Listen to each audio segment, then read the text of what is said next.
Now, Gardaí investigating the disappearance of missing student Jastine Valdez, excuse me, are examining a note found in the Blackness and Qashqai car used in the disappearance. The note was found following an incident in which the suspect, Mark Hennessy, was shot dead by an armed officer. The development comes after a body was found in the search for Jastine. A formal identification has yet to take place.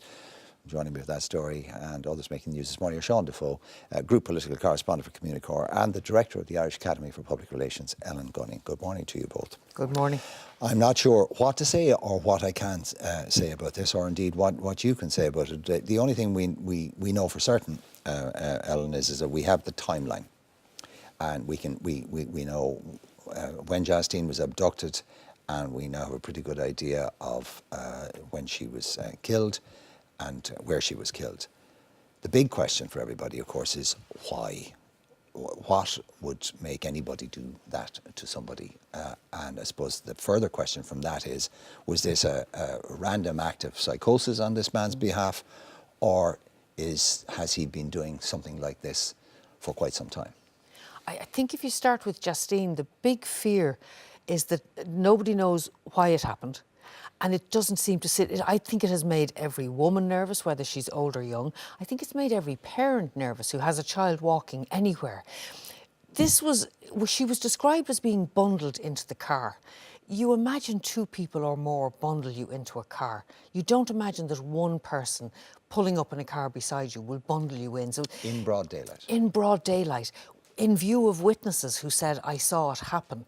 If it's completely random, that makes it even worse, because it could happen to anybody. It's just what happened to whoever it was who grabbed her, to this man, that he suddenly decided he was going to grab her. So I think it has raised nervousness levels among everybody. I was actually talking to the taxi man coming in this morning, and he said he pulled in on the street yesterday beside two girls on the main street in Tala, and there were two young girls walking down the street, and he suddenly became aware of the fact that they were backing towards the shops and that they were seeing him as a threat, a man in a car on his own, and it made him feel very uncomfortable.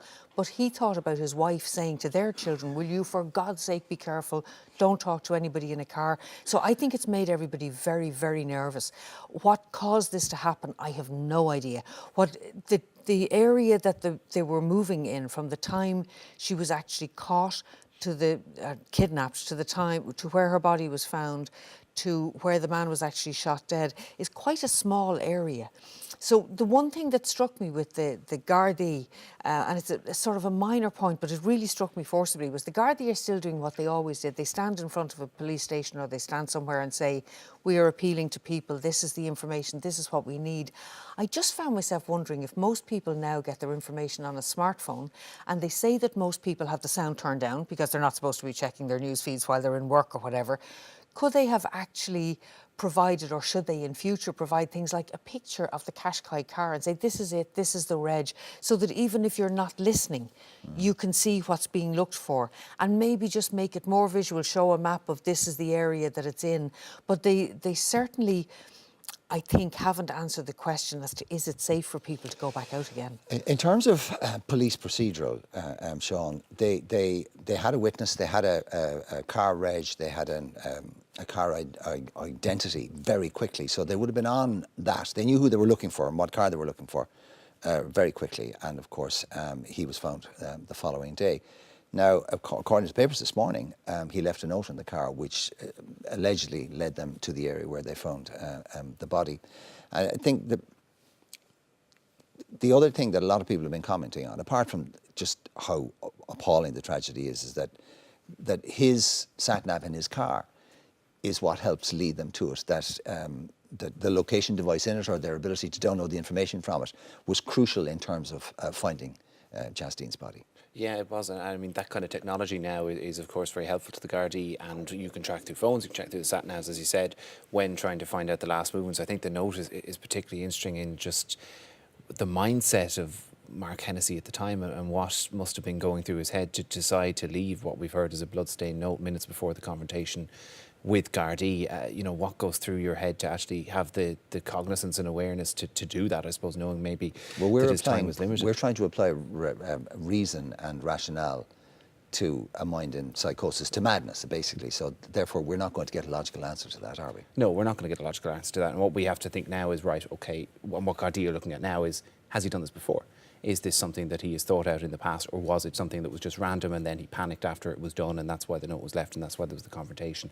Or was there more to it in that Mark Hennessy perhaps done something like this before? And that's now what the Gardaí are looking at, and they're looking at previous crimes and the DNA to see if that can link up. I think the technology factor is particularly interesting. There's been a lot of criticism online as well of people asking, well, why was he shot dead?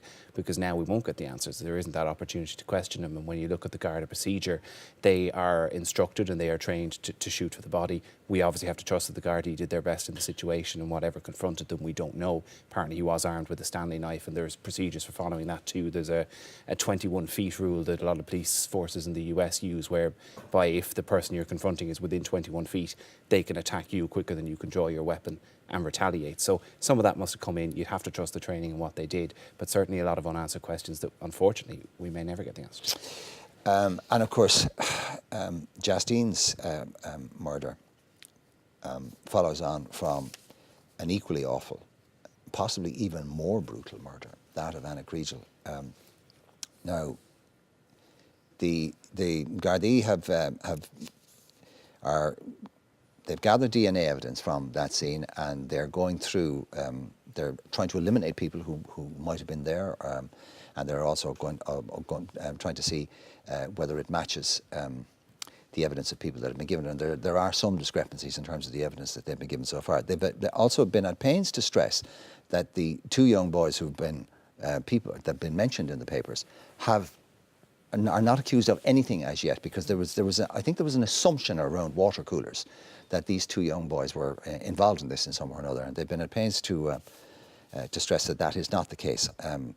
Whether that continues to be the case or not is another matter.